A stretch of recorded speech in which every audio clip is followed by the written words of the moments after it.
आप सभी साथियों को मेरा प्यार भरा नमस्कार। मैं डॉक्टर कुमार राघवेंद्र आप सबके सोच उपस्थित हूँ आपके अपने प्रशिक्षण यूपीएससी यूट्यूब चैनल पर। कैसे हैं आप सब? आशा करता हूँ बहुत अच्छे होंगे, आप परिवार स्वस्थ होंगे, मस्त होंगे और तैयारी अच्छी से रणनीति पूर्वक कर रहे होंगे। प्यारे साथियों, आज शरीर प्रत्यय के संदर्भ में बात करेंगे। कल मैंने आपको कृत प्रत्यय क्या होते हैं, प्रत्यय की परिभाषा, ये सब आपको महत्वपूर्ण शब्दावली से परिचित करा चुका हूँ। तो आज हम समझेंगे शरीर प्रत्यय किसे कहते हैं। जो प्रत्यय क्रिया या धातु को छोड़कर अन्य शब्द जैसे संज्ञा सर्वनाम विशेषण के जुड़ने से बनते हैं उन्हें हम कहते हैं तदित प्रत्यय। इसे कहते हैं प्रिय साथियों, जो प्रत्यय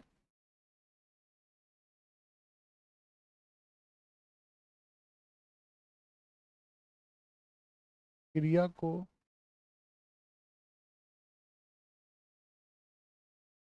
छोड़कर अन्य शब्द जैसी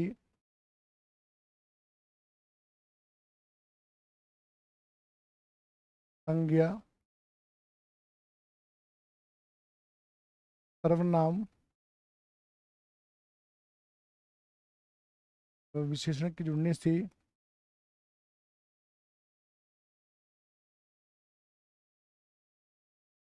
विशेषण के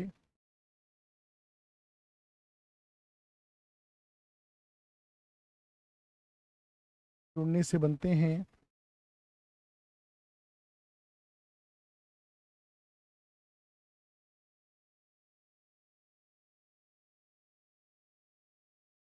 उन्हें तदित प्रत्यय कहते हैं।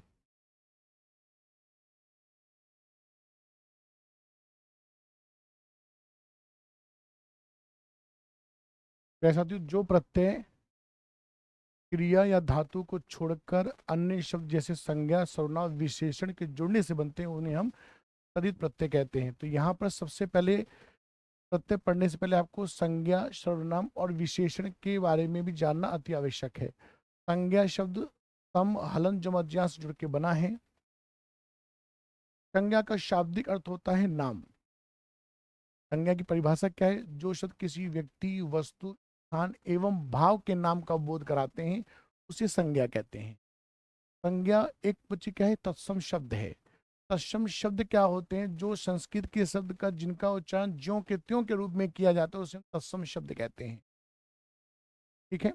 इसके साथ साथ संज्ञा के मुख्य तीन भेद होते हैं: व्यक्तिवाचक संज्ञा, जातिवाचक संज्ञा, भाववाचक संज्ञा। और यहाँ पर यह भी आपको समझना अति आवश्यक है कि भाववाचक संज्ञा का निर्माण 5 प्रकार से किया जाता है। नंबर 1, जातिवाचक से भाववाचक, मानव से मानवता, पशु से पशुता, व्यक्ति से व्यक्तित्व, सर्वनाम से भाववाचक, निज से निजत, तीसरा क्रिया से भाववाचक, पढ़ से पढ़ना, चौथा विशेषण से भाववाचक, शीतल से शीतलता, और पांचवा अव्यय से भाववाचक। अव्यय किसे कहते हैं? तो शब्द संज्ञा सर्वनाम क्रिया विशेषण नहीं बदलते, अव्यय मतलब अविकारी जो होते हैं, जैसे ऊपर से ऊपरी। तो भाववाचक संज्ञा का निर्माण 5 प्रकार से होता है। इसके बाद अगर आपसे पूछा जाए कुल या अर्थ के आधार पर संज्ञा के कितने भेद होते हैं, तो 5 होते हैं: व्यक्तिवाचक संज्ञा, जातिवाचक संज्ञा, भाववाचक संज्ञा, समूहवाचक संज्ञा और द्रव्यवाचक संज्ञा। अगर आपसे पूछा जाए व्युत्पत्ति के आधार पर संज्ञा के भेद, तो उत्तर लगाइएगा 3। बात करते हैं सर्वनाम की। सर्वनाम शब्द सर्व जमा नाम से जुड़ के बना है, जिसका शाब्दिक अर्थ होता है सबका नाम। जो सब संज्ञा के स्थान पर प्रयुक्त किए जाते हैं मुझे सर्वनाम कहते हैं।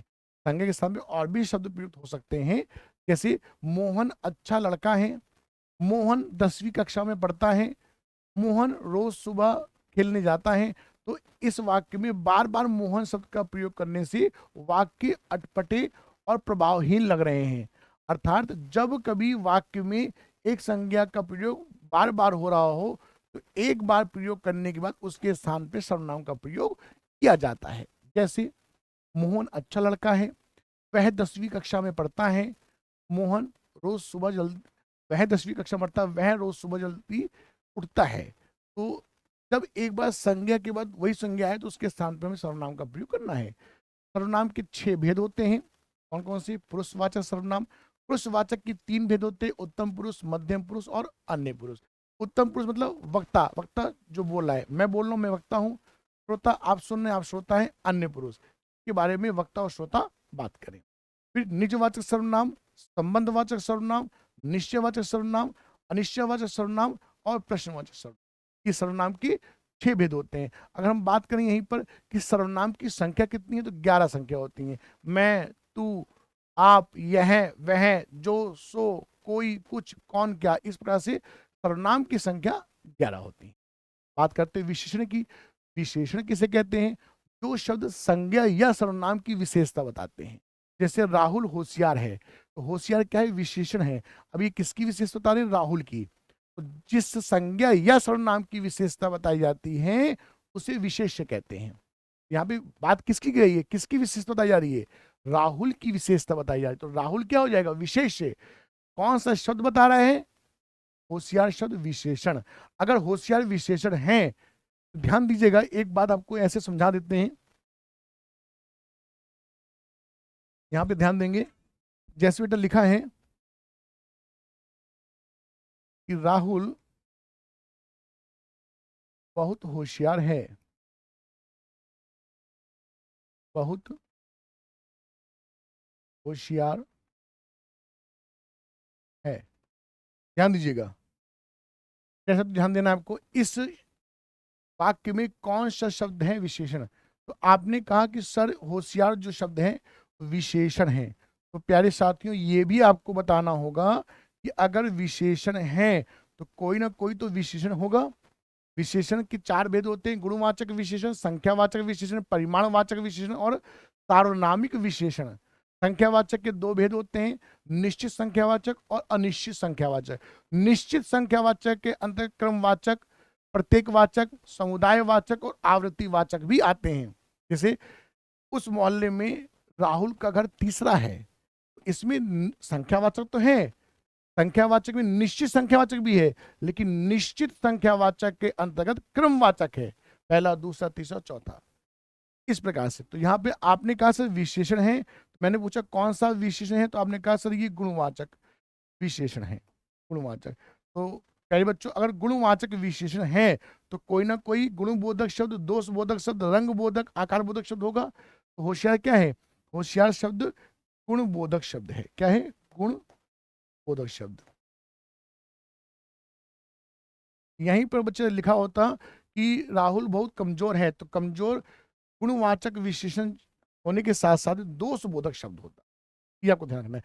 अब होशियार शब्द किसकी विशेषता बता रहा है? राहुल की। तो राहुल क्या हो गया? राहुल हो गया विशेष्य, जिस संज्ञा या सर्वनाम की विशेषता बताई जाती है, विशेष्य। ध्यान दीजिएगा, विशेष। अब विशेष है तो आपके मन में तुरंत यहाँ पे एक बात आनी चाहिए थी कि सर अब विशेष संज्ञा भी होता है, सर्वनाम भी। तो राहुल क्या है? राहुल एक संज्ञा है। अगर राहुल संज्ञा है तो आपके मन में बात आएगा कि सर कौन संज्ञा है? तो राहुल एक नाम है, विशेष व्यक्ति है। तो क्या हो जाएगा? ये व्यक्तिवाचक संज्ञा है। क्या है? व्यक्तिवाचक संज्ञा। इसके साथ साथ अब जो शब्द विशेषण की ही विशेषता बता दें, जो शब्द विशेषण की ही विशेषता बता देते हैं, उसे हम बोलते हैं क्या? प्रविशेषण। क्या बोलते हैं प्यारे साथियों? प्रविशेषण। प्रविशेषण। ठीक है। इसके साथ साथ ये है क्या है? आपने कहा सर ये है सहायक क्रिया। क्या है? सहायक क्रिया। देखिए, इस प्रकार से जब आप पढ़ेंगे समझेंगे तो एक भी प्रश्न छूटने नहीं पाएगा, क्योंकि बच्चे जो पेपर बनाते हैं वो भी इसी ऐसे हैं। कहने का तात्पर्य है कि आप देखिए, अब इससे ज्यादा यहाँ से प्रश्न नहीं निकल सकते हैं। आपसे क्या पूछेगा एग्जामिनर कि इसमें कौन सा शब्द है विशेषण? आप बोलेंगे होशियार। कौन सा है? गुणवाचक। गुणवाचक के अंदर कौन सा है? गुणबोधक। राहुल क्या है? आप कहेंगे विशेष। विशेष है तो संज्ञा सर्वनाम में से कोई एक होगा, तो आपने कहा संज्ञा है। और संज्ञा है तो कौन सा? व्यक्तिवाचक। फिर बहुत क्या है? जो शब्द विशेषण की ही विशेषता बता दे उससे प्रविशेषण कहते हैं। और फिर है क्या है? सहायक क्रिया है। अगर यहीं पे मैं पूछूं कि वह आदमी बहुत मोटा है, ध्यान दीजिएगा, वह आदमी बहुत मोटा है, तो इसमें मोटा शब्द क्या है? आप कहेंगे विशेषण है। कौन सा विशेषण है? गुणवाचक है। गुणवाचक में कौन सा है? आकार बोधक है। ठीक है, पहली बात। अब मोटा शब्द ने किसकी विशेषता बताई है? आदमी की बताई है। बचेंगे वह की बताई है, ध्यान दीजिएगा, अभी वह कुछ और है, आदमी की बताई है। आदमी बहुत मोटा है, वह आदमी बहुत मोटा है, तो आदमी की विशेषता यानी कि विशेष हो गया क्या? आदमी हो गया। अब ये संज्ञा है, आदमी संज्ञा है, संज्ञा है तो कोई ना कोई संज्ञा होगी, व्यक्तिवाचक तो है नहीं। ए आदमी ऐसे तो बुलाएंगे नहीं, है ना। तो आदमी जातिवाचक संज्ञा है, समझ में आ गया। अब यहाँ पे विशेष हो गया आदमी, विशेषण हो गया मोटा। बहुत क्या हो गया? जो विशेषण की विशेषता बता दे, तो बहुत शब्द हो गया प्रविशेषण। आपने कहा सर मोटा हो गया विशेषण, बहुत हो गया प्रविशेषण, विशेष हो गया ये आदमी। अब दो बच गए, वह और है क्या है? सहायक क्रिया हो गई। आपने गुरुजी वह बच गया, सर्वनाम है। ध्यान दीजिए, विशेषण का जो चौथा भेद होता है सार्वनामिक विशेषण, उसकी परिभाषा क्या है कि जब एक सर्वनाम शब्द, जब सर्वनाम शब्द विशेषण का कार्य करने लग जाए, जब सर्वनाम शब्द विशेषण का कार्य करने लग जाए तो उसे हम सार्वनामिक विशेषण कहते हैं। और सार्वनामिक विशेषण को ही हम संकेतवाचक विशेषण भी कहते हैं। तो इसकी पहचान क्या है कि जब संज्ञा के ठीक पहले, जब संज्ञा के ठीक पहले कोई सर्वनाम आ जाए, हम सार्वनामिक विशेषण कहते हैं। संज्ञा के ठीक पहले, तो आदमी के पहले क्या आ गया? वह आ गया। अगर आपसे पूछे वह क्या है, तो ऑप्शन में सार्वनामिक होगा। अगर वो पूछे वह क्या है, सार्वनामिक नहीं है, तो बच्चे क्या होगा? सर्वनाम होगा। क्वेश्चन के अकॉर्डिंग हमको उत्तर देना होता है। ये बात आपको समझ में आ गई होगी। अब इसके साथ साथ में आपको ये समझना है कि सर ऐसे भी क्वेश्चन आता है कि काला घोड़ा बहुत तेज दौड़ता है। ध्यान दीजिएगा, काला घोड़ा बहुत तेज दौड़ता है। आपने कहा सर इसमें उद्देश्य क्या है, यानी कर्ता क्या है? घोड़ा हो गया। विशेष क्या हो गया? यानी कि काला शब्द क्या है? विशेषण है। किसकी विशेषता बता रहा है? घोड़े की बता रहा है, तो घोड़ा हो गया विशेष है। विशेष है तो संज्ञा सर्वनाम में इसको ही होगा, तो आपने कहा संज्ञा है। अब संज्ञा है घोड़ा, तो कौन सा है? जातिवाचक है। अब काला क्या है? विशेषण। कौन सा है? गुणवाचक। गुणवाचक में क्या है? रंगबोधक है। यहीं पर बात खत्म नहीं हो जाती है, ध्यान से सुनिएगा आप सभी। जब विशेष के ठीक पहले विशेषण आ जाए, जब विशेष के ठीक पहले विशेषण आ जाए, तो उसे हम कहते हैं उद्देश्य विशेषण। क्या कहते हैं? उद्देश्य विशेषण। तो अब काला और घोड़ा की बात तो यहां पे हो गई। दौड़ता है, दौड़ना शब्द क्या है? क्रिया है। दौड़ना शब्द क्रिया है। आपने सुना होगा धातु, संस्कृत में क्रिया को धातु कहते हैं। क्रिया का मूल अंशी धातु होता है। अगर मैंने आपसे पूछा कि दौड़ता शब्द क्या है, तो आपने कहा क्रिया, मैंने कहा धातु कौन सा है, तो आप बोलेंगे यौगिक धातु, अगर आपको मालूम है। क्योंकि मूल धातु मैंने आपको क्रिया में पढ़ाया था, कल की क्लास में आपको बताया था कि मूल धातु यौगिक धातु क्या होते हैं। मूल धातु उसे कहते हैं जो स्वतंत्र होते हैं, जो किसी और पे आश्रित या डिपेंड नहीं होते हैं। जैसे उठ, पढ़, रो, गा, जो, जा, सो, लिख आदि इत्यादि। आदि और इत्यादि में भी अंतर होता है, वो भी हम बताएंगे आपको। इसके साथ साथ ध्यान दीजिएगा कि यौगिक धातु किसे कहते हैं? जब मूल धातु में प्रत्यय लग जाता है। प्रत्यय कहां पे लगता है? शब्द के बाद में। मूल धातु में जब प्रत्यय लग जाए, जैसे उठ क्या है? धातु है। ना लग जाए, शब्द क्या बन जाएगा? उठना। दौड़ जमा ना, दौड़ना। दौड़ना क्या हो गया? यौगिक धातु। तो हमने कहा सर दौड़ता है सहायक क्रिया, दौड़ता क्या हो? क्रिया। अगर क्रिया में भी पूछ ले तो आप बोलेंगे यौगिक धातु है। यहाँ पे काला शब्द विशेषण हो गया, और घोड़ा क्या हो गया? विशेष हो गया। दौड़ता क्या हो गया? क्रिया हो गया। और धातु में यौगिक धातु है सहायक क्रिया। अब आगे तेज। काला घोड़ा बहुत तेज दौड़ता है, तो शब्द क्रिया की विशेषता बताता है। जो शब्द क्रिया की विशेषता बताता है उसे क्रिया विशेषण कहते हैं। अव्यय के चार भेद होते हैं: क्रिया विशेषण, समुच्चय बोधक, संबंध बोधक, विस्मय बोधक। क्रिया विशेषण के चार होते हैं, और अर्थ के आधार पर भी क्रिया विशेषण के चार ही भेद हैं। कौन कौन से? कालवाचक क्रिया विशेषण, रीतिवाचक क्रिया विशेषण, स्थानवाचक क्रिया विशेषण, और परिमाणवाचक क्रिया विशेषण। तो तेज ना ही कालवाचक है और ना ही स्थान है, ना ही परिमाण। तो रीति है। रीति मतलब होता है शैली, विधि, ढंग। यहाँ पे क्या हो गया, क्रिया विशेष। जब ऐसे आप पढ़ेंगे तो कोई भी समस्या नहीं आने पाएगी।